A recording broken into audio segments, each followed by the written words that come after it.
Aujourd'hui, ce qui est à la page, je dois me mettre à jour, je dois essayer de comprendre le contexte de mes enfants. Si moi, je vois ma fille ou mes enfants ou mes garçons, comme moi j'ai vécu, eh bien, je ne vais pas comprendre mes enfants, je ne vais pas comprendre leur contexte. Et ça nous demande un autre effort. C'est un autre effort qui est d'être présent au sein de notre contexte et de notre situation, d'être au courant de ce qui se passe, comment les gens pensent, comment avoir un contact avec les enfants et les jeunes. Et parce que aussi notre rôle, c'est de préparer la génération qui va venir. Si on ne fait que reproduire des générations qui nous ressemblent, ce n'est pas une réussite. Et au sein de la communauté musulmane, on a besoin de participer à la naissance d'une génération qui va justement changer le monde. Également, un des pièges, c'est d'imiter aveuglément les autres, de tomber dans le piège de l'imitation, ou bien de se comparer aux autres. Ça, c'est une erreur dangereuse. Nos enfants, ils sont uniques, subhanallah. Il n'y a pas un être humain qui ressemble à l'autre sur terre. Chacun est unique. Et cette diversité dans l'unicité, eh bien, elle nous ramène à l'unicité de Dieu subhanahu wa ta'ala. Alors pourquoi moi je vais comparer mes enfants aux autres enfants? Pourquoi est-ce que je veux que mes enfants ressemblent aux autres enfants? Je peux donner des exemples, alhamdoulilah, des modèles, mais parfois l'erreur, c'est de se comparer aux autres et de vouloir nier ou éteindre la personnalité de notre enfant pour qu'il adopte la personnalité des autres. Et ce qui marche avec les autres ne marchera pas forcément avec nos enfants.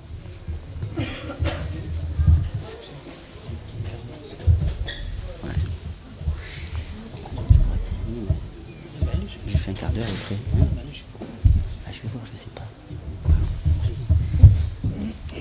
Une des erreurs aussi ou des points négatifs pour des parents, c'est les parents ont des frustrations. On a tous des frustrations dans la vie.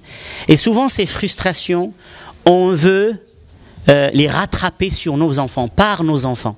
C'est-à-dire on considère que nos enfants c'est notre prolongement. Ce que j'ai pas pu le faire, lui il va le faire à ma place. C'est-à-dire que je demande à mes enfants d'oublier leur personnalité, d'oublier leur vie, et ils vont faire ce que moi je n'ai pas réussi à faire. Et je vais les pousser dans ce sens-là. Et ça aussi, c'est une dérive.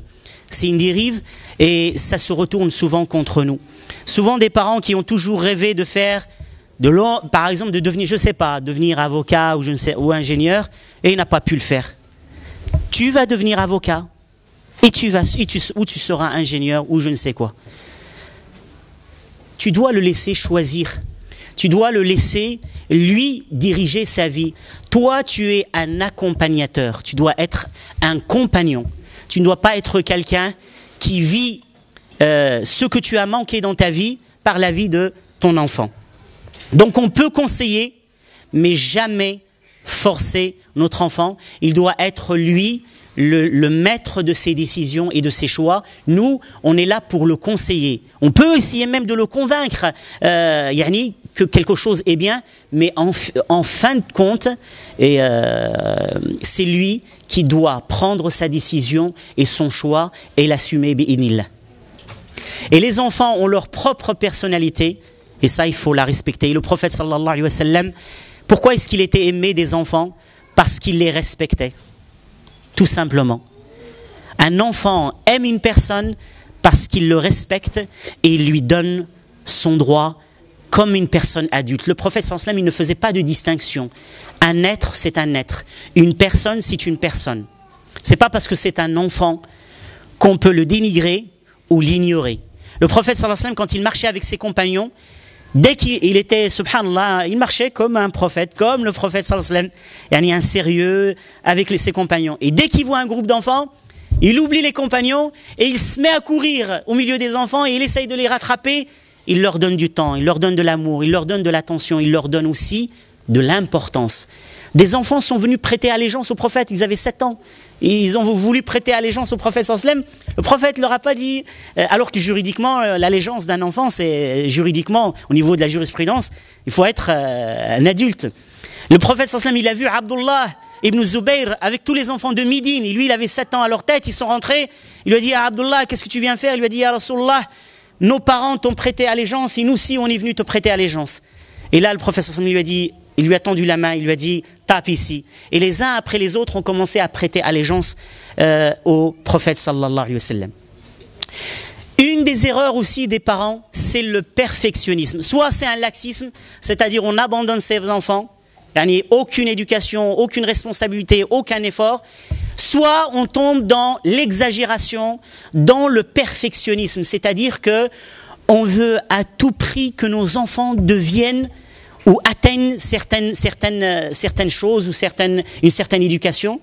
Et le perfectionnisme, le prophète sallallahu alayhi wa sallam, il dit, l'irréfléchi ne parcourt pas la distance voulue, pas plus qu'il n'épargne la fatigue de sa monture. Et l'irréfléchi, en fait, c'est celui qui a perdu dans un désert la caravane, l'a devancé, il les a perdus, et il essaye de les rejoindre, mais il ne sait pas dans quelle direction se diriger, mais il fonce, il est en train de foncer. Le prophète sallallahu alayhi wa sallam, il dit, celui-là, ni il va prendre soin de sa monture, ni il va rejoindre la caravane, parce que il ne sait pas faire les choses de la manière avec sagesse. Et les réfléchis, les parents qui sont irréfléchis ou qui sont perfectionnistes, c'est des parents qui sont en général, ils ne sont jamais satisfaits de leurs enfants. Les enfants, ils espèrent un jour voir leurs parents être fiers d'eux ou leur dire bravo ou les encourager. Ils ne sont jamais satisfaits. Et par exemple, l'exemple c'est quand il amène le bulletin de notes, s'il voit des 18 partout, pas un sourire, pas un encouragement. Je veux 19 la prochaine fois et je ne te répéterai pas. Qui est le premier de ta classe? Pourquoi est-ce que tu n'arrives pas à 20? Tu es à 18, tu peux arriver à 18 et demi. Subhanallah, l'enfant il ne comprend pas ça. Il pense que il sera dans un perpétuel, dans quelque chose qui est... Non, il faut savoir reconnaître l'effort de nos enfants. Et ça, il faut savoir les encourager pour qu'ils puissent, alhamdoulilah, s'améliorer. Les parents qui sont perfectionnistes finissent à la longue par détruire l'estime de soi de leur enfant. C'est-à-dire que l'enfant va finir par se dénigrer ou se détester. Et ça, il n'y a pas pire pour un enfant que de se détester ou de se dénigrer. Un des dangers ou des points négatifs, c'est d'humilier ses enfants. Pourquoi est-ce que des parents arrivent à humilier leurs enfants? C'est parce que justement ils considèrent que les enfants, ce sont des enfants et qu'ils n'ont pas les mêmes droits que les adultes. Les parents ne pourront pas humilier des adultes, mais peut-être qu'ils pourraient humilier des enfants. Et ça également pour la personnalité de nos enfants, c'est terrible. Un enfant, même s'il est petit, même s'il a que 3 ans, 4 ans, eh bien, sa personnalité ou sa conscience de sa personnalité est très très importante. Vous avez votre petite fille qui a 3 ans et elle commence déjà à choisir ses couleurs. Je veux m'habiller de cette robe, ou elle fait attention à son apparence, ou elle se regarde dans le miroir. Pourquoi? Parce qu'elle a conscience de son être, elle a conscience de sa personnalité. Pour elle, c'est un être qui a son avis, qui a son opinion, qui a sa façon de faire. Si nous, on ne tient pas compte de cela, on ne lui donne pas de l'importance, on est en train d'enseigner à nos enfants de ne pas se respecter. Et quand on humilie un enfant devant les autres, c'est la pire chose qui peut lui arriver. Et souvent même des enfants, ils disent à leurs parents, ne me dis pas ça devant les autres. C'est-à-dire que je pourrais le supporter à la maison tout seul, mais ne le fais pas, je t'en prie, ne le fais pas devant les autres, devant mes camarades. Et les parents, surtout des fois, ils le font devant les camarades ou devant leurs frères et sœurs. Il ne faut jamais humilier son enfant, même quand on est en tête à tête. Parfois, on peut faire passer des messages subliminaux à nos enfants. C'est-à-dire, c'est des messages que nous-mêmes, nous percevons, on n'arrive pas à percevoir. On n'est même pas conscient, nous, de ces messages-là, mais l'enfant les perçoit et peut être blessé par ça.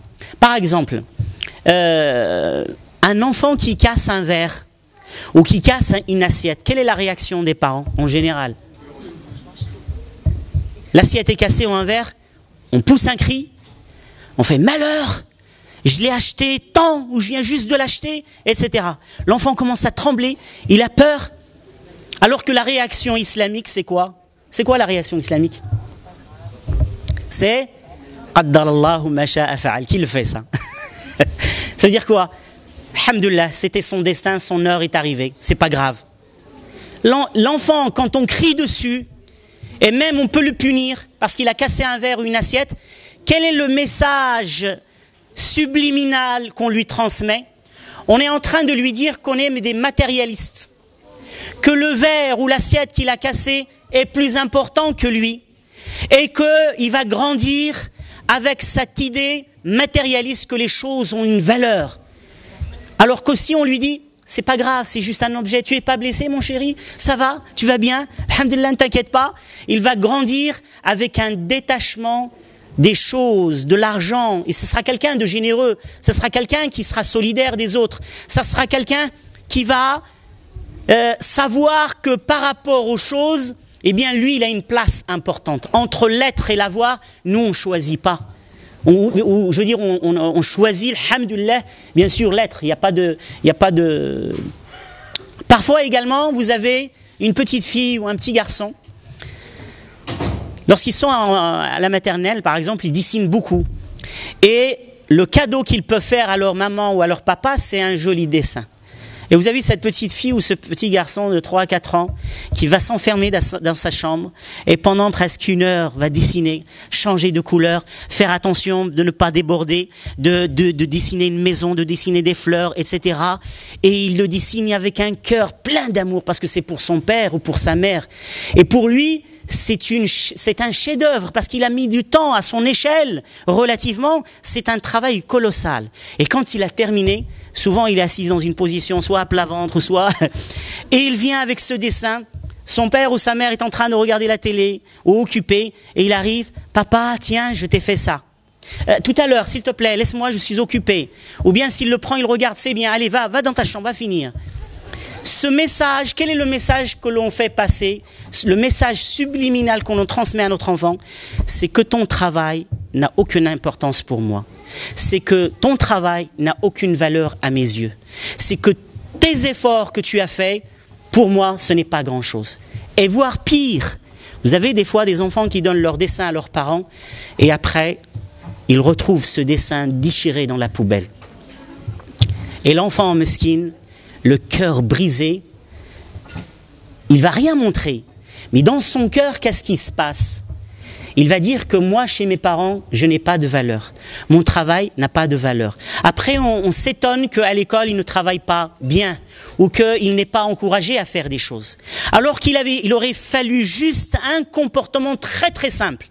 Je regarde la télé, je suis en train de faire quelque chose, je m'arrête 5 minutes. Je prends ce dessin, je le regarde, je souris, je l'admire, je dis Masha'Allah, c'est toi qui as fait ça? C'est pas possible. Tu l'as fait toute seule? Allahu Akbar. Personne t'a aidé? Et elle ou lui, fier, oui papa c'est moi, je l'ai fait tout seul. Mais tu es une artiste. Masha'Allah, je suis content. Ma fille, et on appelle la famille, venez voir, regardez ce qu'elle a fait, regardez ce qu'il a fait. Et l'enfant commence à grandir et à avoir une confiance en lui et à aimer son travail.